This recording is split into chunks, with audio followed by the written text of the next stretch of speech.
সময় মতো কোর্টে দলিলটা পেশ করতে না পারলে আমাদের অনেক ক্ষতি হয়ে যেত।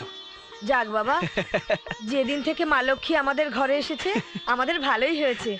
আমি জানতাম আমাদের কোনো ক্ষতি হবে না। যাই, তোর বাবাকে গিয়ে খবরটা দিয়ে আসি। যাও যাও।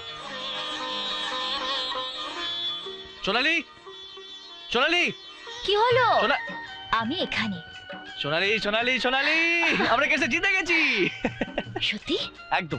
জানো, আজ বোধহয় তোমার স্মৃতির সিঁদুরই আমায় ফিরিয়ে আনলো, না হলে আজ মরেই যেতাম। ছি, ও কথা বলতে নেই।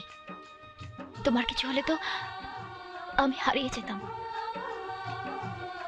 পতিব্রতা স্ত্রীর কাছে স্বামী তার ইহকাল, তার পরকাল।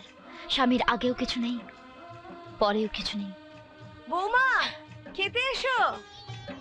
চলো, মা খেতে ডাকছে। চলুন। চলো।